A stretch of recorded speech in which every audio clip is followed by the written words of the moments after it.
Hay conmoción en Vilanova y la Geltrú, donde esta noche ha sido localizado el cadáver de una niña de 13 años con heridas de arma blanca y signos de haber sido asfixiada. Laia la llevaban buscando toda la tarde. Finalmente el cadáver ha sido localizado en la vivienda de un individuo de 42 años, vecino de los abuelos de la pequeña, que ha sido detenido por la policía. Nada se ha podido hacer por ella, era ya cadáver cuando han entrado los agentes. Hay una auténtica ola de indignación en la población, en Vilanova y la Geltrú.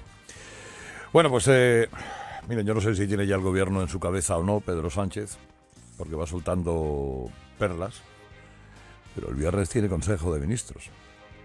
Hombre, sería bueno que los ministros supieran que van a ser ministros ya. Y entre hoy y mañana se espera a que el gobierno quede más o menos constituido. No obstante, ha dado una primera, y la primera que ha dado, hay consenso en todos los medios, en todos los que analizan las cosas, ha sido de cal.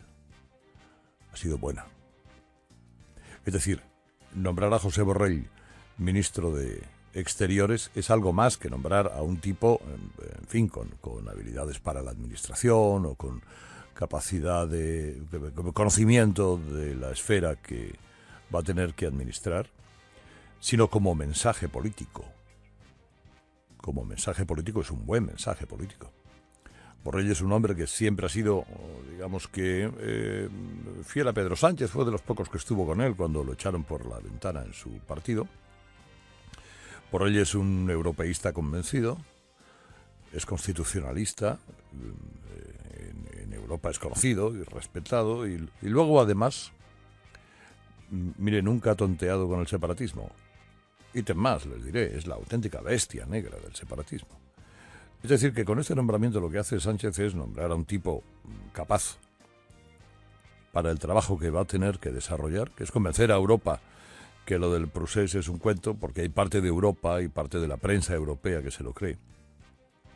Y ese trabajo Borrell le puede hacer bien. Y luego, por otra parte, es una forma de contrarrestar el discurso de los pactos ocultos. Vean ustedes, yo no tengo ningún pacto oculto con los independentistas. Bueno, les nombro a Borrell, que es la bestia negra de toda esta gente. A Borrell ya le han dicho, en cuanto le han nombrado, le han llamado, en fin, jacobino. Jacobino es lo más fino que le han llamado. Vergüenza, odio a lo catalán, porque ya saben ustedes que eso lo ha dicho Puigdemont, en la estructura mental de esta gentuza, el que no es independentista, por supuesto, no es catalán, ni mucho menos un buen catalán. Pero es que además es un enfermo de odio.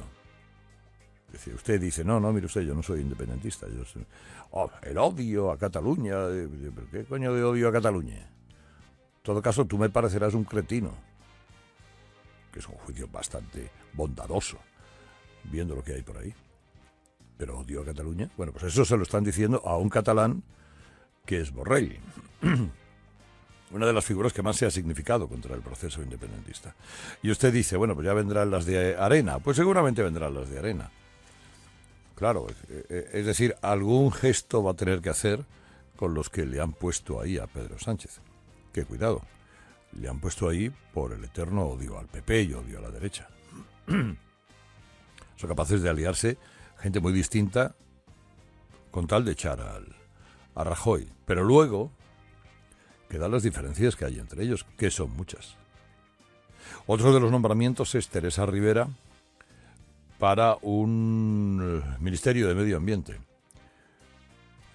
Teresa Rivera hoy se significa que es una vieja conocida de la afición, es una experta en cambio climático. Ella fue secretaria de cambio climático en los gobiernos de Rodríguez Zapatero, pero fue la que firmó la declaración de impacto ambiental del almacén Castor. ¿Qué es aquello del Castor?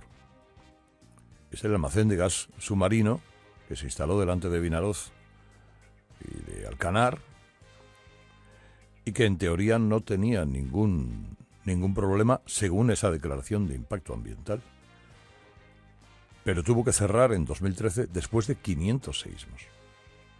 Recuerdan ustedes, ese marrón se lo comió el gobierno de Rajoy, que tuvo que retirar la concesión a esa empresa que mayoritariamente estaba participada por la ACS de Florentino Pérez y pagar una indemnización de 1.300 millones de euros. Pues la que firmó la declaración de impacto ambiental era Teresa Rivera. Bueno, esas cosas que pasan. ¿Y habrá algo más? Pues Carmen Calvo, a lo mejor vicepresidenta del gobierno. Carmen Calvo fue la que negoció con el PP el contenido de la intervención del artículo 155. Es decir que, bueno, hasta ahora ya les digo, las de cal. ¿Cuándo vendrán las de arena? Pues seguramente en otros escalones, que no sea el del gobierno, en los segundos escalones, secretarías de Estado y otras cosas más, es cuando va a tener que hacer guiños a los socios. A los socios que ya le empiezan a pedir cosas. Hombre, los de Podemos que gaste muchísimo más. En fin, los de Podemos van a pedir, imagínense ustedes, cualquier cosa.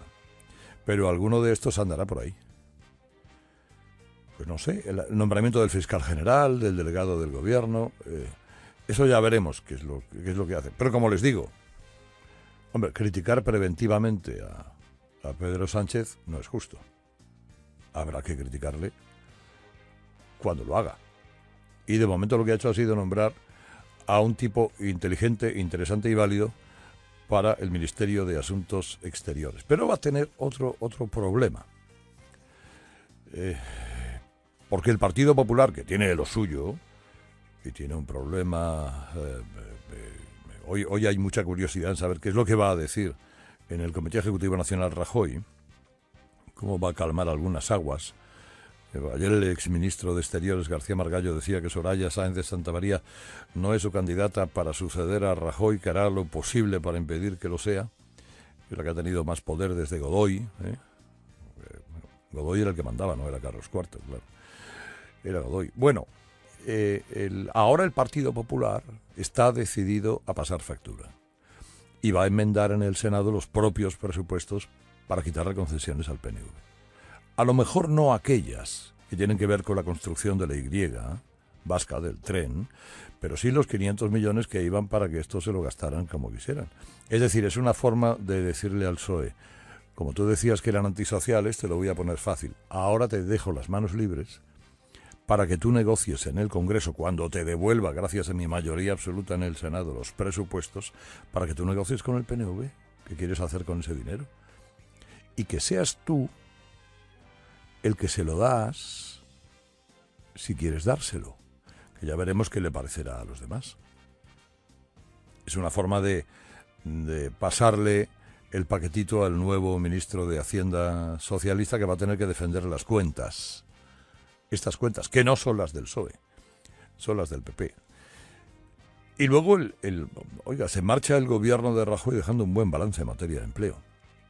Ahora aquí la gran pregunta es, si desde luego la reforma laboral ha tenido algo que ver en que haya 1.700.000 puestos de trabajo más desde 2011, que la ocupación se mantenga a niveles de 2008, que la Seguridad Social tenga 18 millones de afiliados, que tampoco pasaba desde el 2008, si la reforma laboral tiene algo que ver con todo eso, ¿qué va a hacer este gobierno, que además de heredar los presupuestos del PP encantado, lleva diciendo media vida que lo primero que va a hacer es cargarse la reforma laboral? ¿Y qué pasa si nos cargamos la reforma laboral y el crecimiento del empleo no se corresponde con, por ejemplo, las cifras de este mes de mayo, que han sido notabilísimas, sobre todo en el empleo indefinido? Pues ya son algunas decisiones bastante delicadas que va a tener que tomar este gobierno, como otras más.